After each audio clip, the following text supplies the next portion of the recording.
धन्यवाद धन्यवाद धन्यवाद तेरा, सर उठा के अदा करूं धन्यवाद तेरा। समस्त ब्रह्मांड को सर्जन करने वाली विराट चैतन्य शक्ति का हम पवित्र ईश्वरीय अंश है।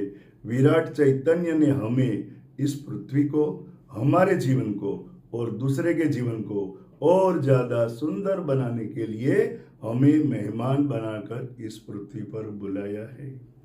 प्यारे दोस्तों, ये 10 साल पहले मुझे यूनिवर्स से, मेरी अंदर से जो आवाज आई है वो मैंने आपके सामने रखी है। तो ये 10 साल से मैं सोच ही रहा हूं। जो सोचता है वो ईश्वर है। मेरा नाम जयसुख कक्कड़ है। मैं बम्बई मलाड में रहता हूँ। मेरा मिठाई का बहुत अच्छा बिजनेस है। मैंने 50 साल पहले पापड़ लाट के 11 रुपया जमा करने के लिए मुझे 6 महीना लगे थे। गए साल मैंने 25 लाख रुपया इनकम टैक्स भरा है। तो प्यारे दोस्तों, ये आध्यात्मिकता जो है, आज जिस तरह से हमारे जीवन के अंदर जीवन जीने के लिए धन की जरूरत है, लेकिन उसके साथ साथ हमारे अंदर जो आत्मा है उसको समझना ज़्यादा जरूरी है। तो प्यारे दोस्तों, मैं 2 फरवरी को 11 बजे एक जूम मीटिंग रखने वाला हूँ।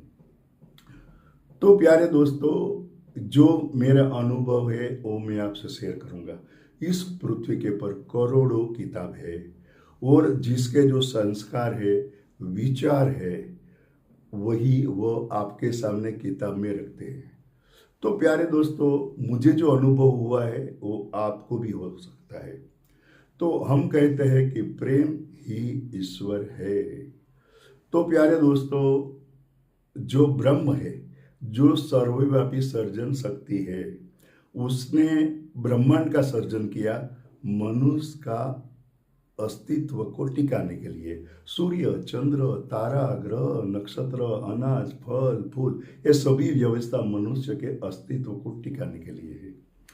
तो इस पृथ्वी के ऊपर नर और नारी का जन्म कब हुआ हमें किसी को मालूम नहीं है, लेकिन जो ब्रह्म है, जो ईश्वरीय सर्जन शक्ति है, जिसने पहले नर नारी का सर्जन किया, उसी ने वही शक्ति हमारे में है, इसलिए हमारे घर में बच्चे और बच्ची का जन्म होता है।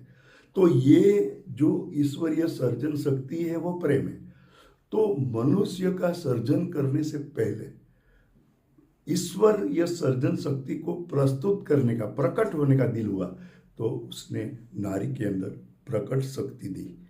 आज पुरुष के पास सर्जन शक्ति है, लेकिन नारी के पास प्रकट करने की सर्जन शक्ति है।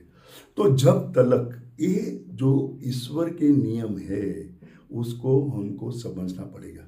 आज इस पृथ्वी के ऊपर जितने भी किताबें हैं, सभी के अंदर काम, क्रोध, लोभ, मोह, मत्सर, ये सभी के बारे में है। लेकिन प्रेम जो है वो आ गया ना, तो ये सब चीज निकल जाएगी। तो ये जो मेरा अनुभव है वो मैं आपके सामने 2 फरवरी को 11 बजे जूम मीटिंग रखूंगा। आप जो भी इसमें जुड़ना चाहते हैं, वो आपको आपका फ़ोन नंबर जो है वो मुझे लिखना है, जिससे मैं लिंक आपसे शेयर कर सकूं। तो प्यारे दोस्तों, ये गहरा विषय है। आपने किताब पढ़ा लेकिन सोचा नहीं है। मैं 10 साल से सोचता हूँ। मैं आज 10-15 साल से किताब ही नहीं पढ़ता हूँ। तो हमारे अंदर जो पावर्स है, जो एक बच्चे को जन्म दे सकता है, वही शक्ति का जो मैंने अनुभव किया है वो आपके सामने में रखने जा रहा हूँ। लेकिन मेहरबानी करके आप किताब की बात मत करना। आपको प्रेम को समझना होगा तो किताब को छोड़ना पड़ेगा, क्योंकि जो किताब में लिखता है ना, वो उनका संस्कार है, उसके विचार है, उसका बिजनेस है, उसका धंधा है। लेकिन मैं ये समझ गया हूँ, इसलिए मैं आपको बोलता हूँ कि 2 फरवरी को मैं जो भी बोलूँगा उसको आपको 1 महीने तक सोचना है। 2 मार्च को रविवार ही है। हम जो है वो सवाल जवाब रखेंगे, जिससे मैं आप हर बात का मेरे हिसाब से जो मैंने जीवन को समझा है वो आपके सामने मैं रखूंगा। तो प्यारे दोस्तों, आज जो है ये जो कुछ भी इस पृथ्वी पर हो रहा है, मेरे जब 10 साल पहले मैं सोचता था कि इस पृथ्वी पर जो है वृद्धाश्रम, विधवा आश्रम और अनाथ आश्रम क्यों बढ़ रहे हैं? तो प्यारे दोस्तों, इसका जो मुझे कारण मिला है वो मैं आपके सामने रखूंगा। सोचना जरूरी है। समस्त विश्व सुख, शांति, प्रेम और मानवता से भरे ऐसे में ईश्वरीय सर्जी शक्ति को और आपके सभी के अंदर बसे हुए ईश्वर को प्रार्थना करता हूँ, और हमारे यहाँ बहुत ही जल्द महामानव को जन्म हो, ऐसे में ईश्वर को प्रार्थना करता हूँ। सभी को धन्यवाद, धन्यवाद, धन्यवाद।